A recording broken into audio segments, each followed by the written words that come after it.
Right then, gents, it's very crowded today. I feel very up close and personal with both of you. Finally. At last, I know, we've been longing for this for a long time. We're doing something a little bit different this time. Obviously, our videos that we usually do for Bevvy, we highlight some of the most sought after, the rarest whiskies on the planet. Today, we're sort of going to the other end of the spectrum and trying to, profile whiskies which, are very easy to look down on and are very easy to be quite snobbish about. But ultimately, they are the backbone of the industry. For many people, they're their gateway into Scotch or whiskey in general. So it's, these are the whiskies that keep the industry going. These are the ones that you see in every airport. They're probably the most recognisable bottles we've ever had on this table.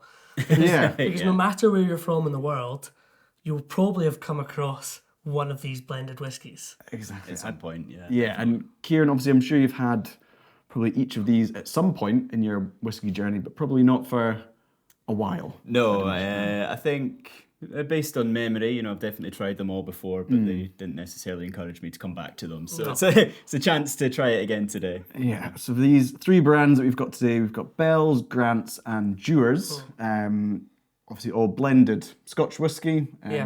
Generally, blended Scotch, how is that composed, Ross, in terms of malt and grain? So obviously, there will be a malt proportion of all of these, and grain whiskey is the filler, and this is why it's seen as less desirable.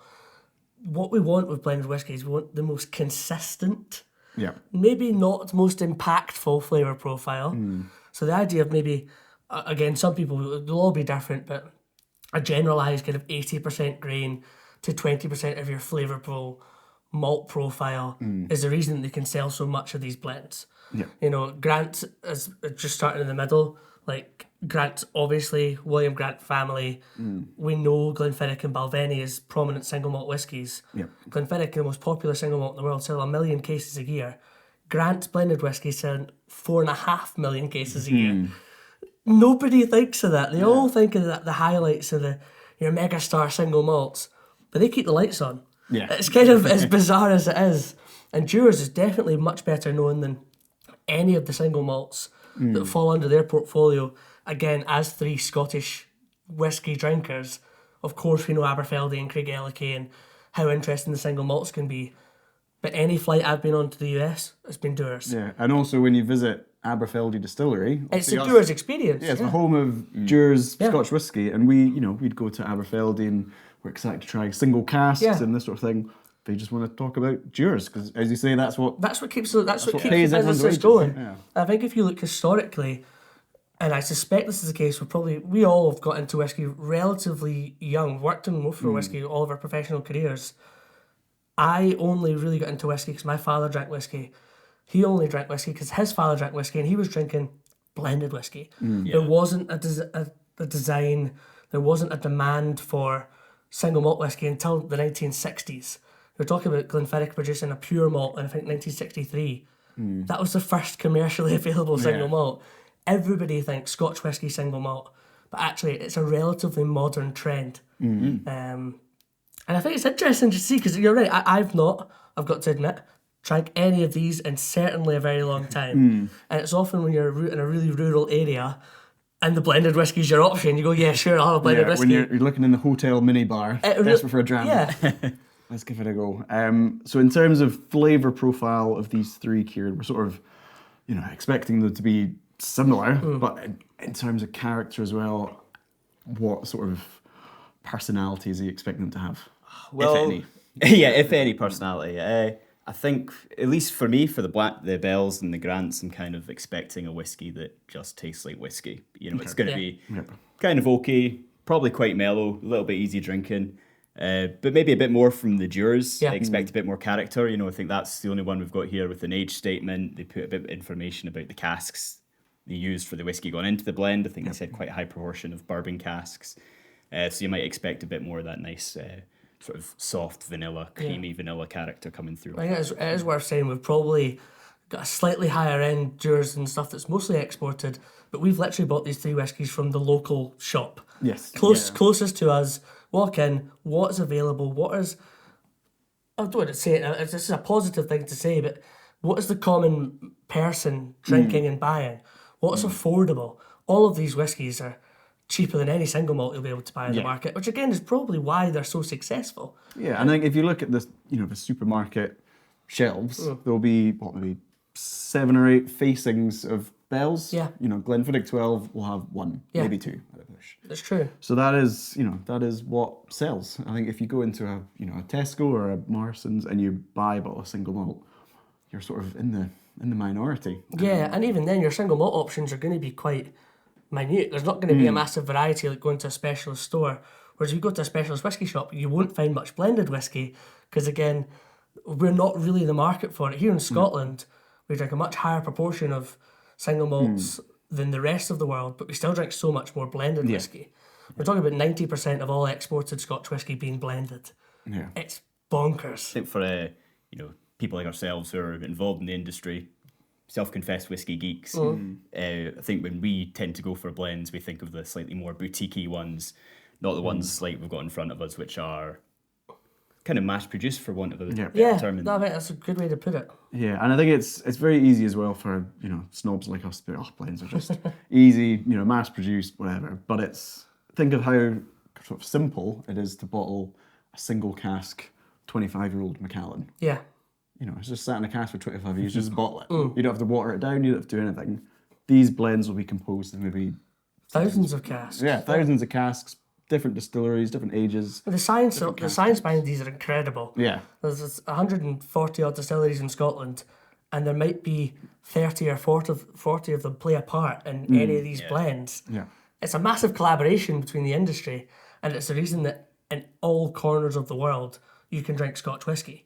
You can't drink single malt whiskey anywhere in the world, really. But you'll find a bottle of one of these, or maybe something like a Johnny Walker, or some more exported blends, and they all have different markets as well. It's incredible. Now, we might try these and remind ourselves why we don't drink much blended whiskey, but it is important that the stuff that we really enjoy wouldn't be in business if it wasn't for these guys. Absolutely. Yeah, totally.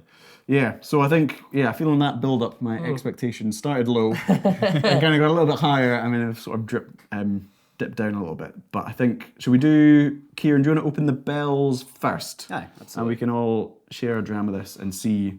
So Bells is not really a blend that I know much about. Okay. It's something I associate with being popular in Scotland, though. Again, the cliche for blended whiskey is it's an old boys, old white guy in Scotland, we're not the most diverse country, who drinks this whiskey and drinks it every day, and it's affordable and it's a comfort for him in his local pub or at home, probably with ice, maybe with soda. Again, people are less pernickety about how they have these as well. Yeah. We're going to try them neat, obviously, because that's what we do. Yeah. We'll try not to be too critical. Yeah, I think you're right. I think Bells is, for a while, it was one of the best-selling blends in the UK, right up there with other names like Grouse and Grants that we've got here. I know the heart of the whiskey is a Blair Athol. Okay. It's a Highland distillery, okay. Yeah, it's one of the main single malts that go into it, but as you said earlier, it's still 80% grain. Now, what I'm predicting you're going to say to all of these is soft. Soft, Yeah. I think it smells like whiskey. It looks like whiskey. Yeah. I think, I won't influence your opinion too much, but have a little sip, get a sip. I think what's going to be most interesting is to see if we see a difference. Yeah. We know these are all going to be minimum percentage alcohol, probably artificially coloured, and so mass produced that it's all about getting the highest yield out of your vat. Exactly. Really. I think I've had it was a neighbour of mine used to work in a storage warehouse thing for grain whiskey casks, and obviously these big blended brands were big clients. He says as soon as a grain whiskey hit 3 years in a day, they're like, get it bottled. So it is very much I don't quantity of output is the priority, but I think it's quite tasty. I think there's a little bit of smoke, a little bit of peat, which again, with these blended whiskies, they should represent all of Scotland. You will certainly get some blends that are more light and maybe where their distilleries are based and their heart malts. But it's very easy drinking. Yeah, there's a little whisper of smoke. Yeah, there is, which I wasn't anticipating. So it's quite interesting. What do you think, Kieran? For me, I didn't actually get that oaky smoke note too much. I thought it was actually almost refreshing. There was quite a nice kind of cereal note to it. A touch of the alcohol, even though it's only 40%. I think you can sort of tell it's quite young spirit in there. But yeah, I think that's one that I maybe not have neat, but it's one I wouldn't shy away from actually having I'd say on the that- shelf And a for highball mixing. or- Yeah, exactly. There's nothing wrong with it. No. Which I think is probably the priority for all these big Yeah. brands. We just want to make a whiskey which tastes like a whiskey, and they're never going to have any extremes of flavour. It's never going to be super sherry, obviously not going to be super smoky. So it's all about creating something which is quite... And we are guaranteed certain. I mean, we know it is all the grain, all the malt will be at least 3 years and a day old, and there is certain ramifications and certain laws that mean that there's still going to be a quality about these products. There's still there is still an aging process. There is still, again, that science of making a balanced product. I think they've done a pretty good job. Yes. Yeah. Decent dram for, what, 15 quid? Yeah. Or whatever? Fine. Grant's one of the biggest blended whiskies, really, really big in South America. Again, I suppose these whiskies are popular everywhere, but this really dominates kind of hotter climate as well. Okay. So maybe we should expect a slightly lighter profile than the Bells, but... Yeah, this one is their core release. This is the triple wood. Yeah. Matured in 3 different types of wood for a smooth, rich and mellow taste. So pretty much exactly what we were Yeah. discussing. It's what they're good going for. information as well. Like, I think for these blended, a lot of them put the word smooth on the bottle, which we don't see in single malt whiskey, because it's seen as this kind of very easy throwaway. We'll come to our Dewars, which says extra smoothness. I mean, they're really... Doubling down. It's on really, that. it's the marketing, isn't it? Again, because this is most popular in the US and in Canada, putting extra smoothness, and maybe somebody's not a Scotch whisky drinker, that appeals to them straight away. I think that is often the word. Like, obviously, when we, give a dram to somebody that's not really into whiskey, if they enjoy it, 9 times out of 10 they'll say, "Oh, it's nice. It's really, really smooth." Yeah. So that is definitely sort of the go-to description for a well-balanced whiskey. This whiskey really smells like nothing to me. It really doesn't smell like anything at all, but I like the taste of it. It's a bit sweeter, maybe. Yeah, slightly, maybe a touch oakier for me. I think the Bells, as I said, was quite refreshing in a way. I'd say this has maybe got a touch more oak to it. But again, Well, no 3 woods. peat. Yeah. Yeah. That's good marketing, right? Three times the woodiness. This is it. But it was, I actually yeah. sort of go the other way. I thought, for me, the Bells had a bit more character Isn't this to it, interesting? whereas I thought the Grants was... Is it interesting? Well, it was even more neutral, yeah. Look at the table, Ross. It's not that interesting. I think it is interesting because we're trying 3 whiskies that are all the minimum strength alcohol, probably mostly grain, mass produced, and we're all probably getting different things from it, even though in theory they all don't taste Maybe we that just- much of anything. Maybe we just like to argue. Maybe that's it. It's also true. Now, But Three yeah, of these contrarians. first 2, we're both agreed that there's nothing wrong with them. I'm not picking up any sort of off notes. I'm No. not kind of, I can see not why they're as repulsed popular by as they any- are. Yeah. Because again, if you're talking about value, and if you're not a big single malt is really in your face, and it can be really strong. And I think for blended whiskey, for consistency, if you're having it on ice, you're having it as a long drink, you're having it in cocktails, it's a consistent product that for bars or restaurants and such is going to be a massive success globally. And it's just the price. Yeah. I think the price has got to be the biggest thing. Yeah. If you could get a litre bottle of Grant's, again, we've just picked up at a local store for £20, it's really, really good. Yeah. And again, it'll be cheaper everywhere that's not Scotland. Because they'll sell so much more of this in Colombia than they do here in Scotland. There's not as much tax on it. Because there's not as much tax on it, so it'll be way cheaper all over the world. So it's a good product, good consistent. This one, I think, This has got an unfair advantage. this does have an unfair advantage. Cork, straight away, so you see there's a Oh, it's a sign of quality. slight price difference as well. This is maybe like 20% more expensive, and it does have an age statement.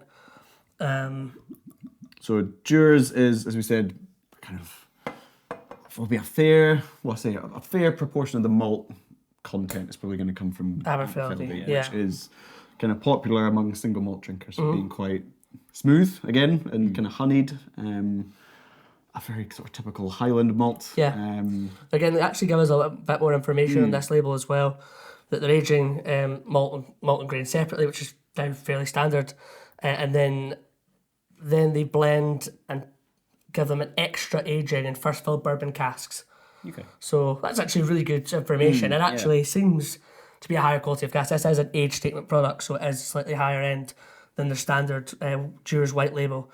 Double aged for extra smoothness. Marketing is Love it. just something, isn't it? Like, Yeah, those are some words. yeah. This one is also 40%. Okay. I thought for perhaps it'd be 43%. Is it a significant difference? So, yeah, I think there is definitely a bit more character to that. Maybe it's sort of power of suggestion as you're talking about the first full bourbon casks. I was like, oh yeah, there is actually a bit of like an oaky spice to that. It smells a bit livelier as Yeah, well. on the palate as well, for me, it's a lot more sort of viscous. I think the first two were sort of inoffensive and pleasant. This has a bit more sort of density to it, I would say. Yeah. I'd be really happy with that as a dram.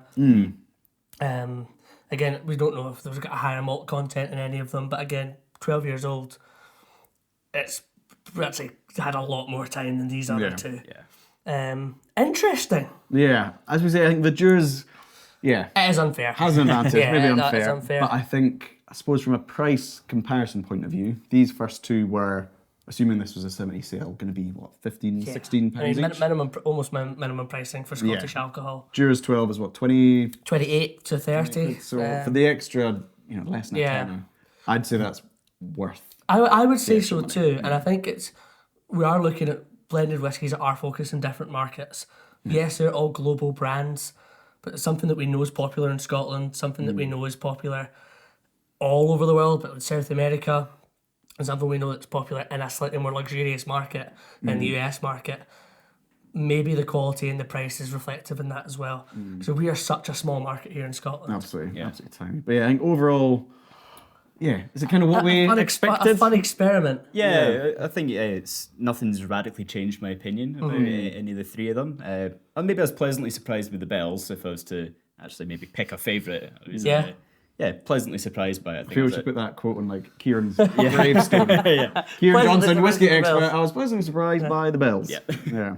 But yeah, overall, as we sort of expected, the Dewar's is a step up in terms of liquid quality, but also a step up in terms of experience as well. So a worthwhile experiment. Yeah. I think I was expecting at least one or two to be like noticeably poor. I think the most significant takeout from this is that they were all good. They were all tasty. There's obviously a preference, but I wasn't offended by any of them. Yeah. Nothing wrong with any of them. So I think it's a win for supermarket blended Scotch. Absolutely. So Cheers, should we do a gentlemen. 3-way? This is fun, isn't it? This is Cheers. it. I know. Cheers. Good fun. Cheers. I've lucked out there.